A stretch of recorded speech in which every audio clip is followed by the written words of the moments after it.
ഉണ്ടല്ലോ കൂട്ടുകാരെ, അടിപൊളി റെസിപ്പിയാണ്, അതുപോലെ ഹെൽത്തിയുമാണ്. അപ്പം ഇതിൻ്റെ മുകളിൽ കുറച്ച് എള്ളൊക്കെ ഇട്ട് ഞാൻ തയ്യാറാക്കി എടുത്തിട്ടുണ്ട്. അതേപോലെ കപ്പലണ്ടിയും തേങ്ങാക്കൊത്തും ഒക്കെ മസ്റ്റായിട്ട് നെയ്യിൽ തന്നെ വറുത്തിടണം.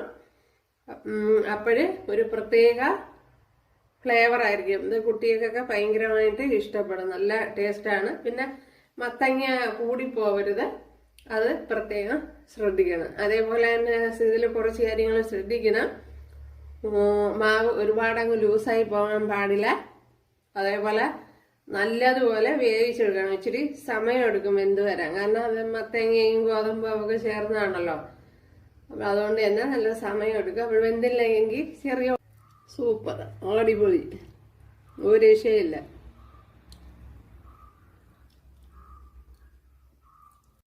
ഇപ്പോൾ ഇവിടെ ഇതൊന്ന് വെന്താന്ന് നോക്കാം. ഇപ്പോൾ വെന്തിട്ടുണ്ട്.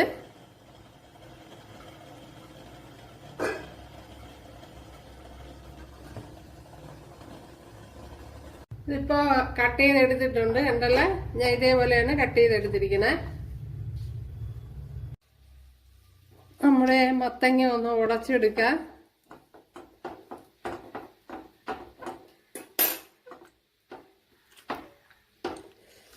ചെറുതായിട്ടൊന്ന് ഉടച്ചിട്ട് കൊടുത്താൽ മതി.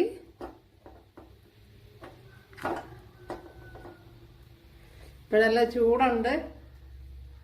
മിക്സിയുടെ ജാറിലോട്ട് ആക്കിയിട്ടുണ്ട്. ഇനി തേങ്ങാക്കൊത്തൂടെ ചേർത്ത് കൊടുക്കാം.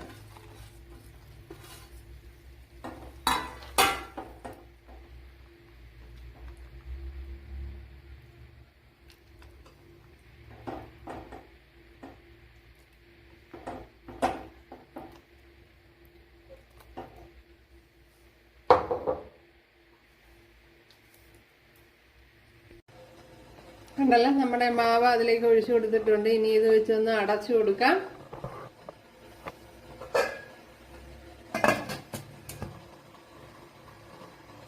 ഇപ്പോഴും നമ്മുടെ സ്നാക്സ് കണ്ടല്ല, കട്ട് ചെയ്തെടുക്കാം.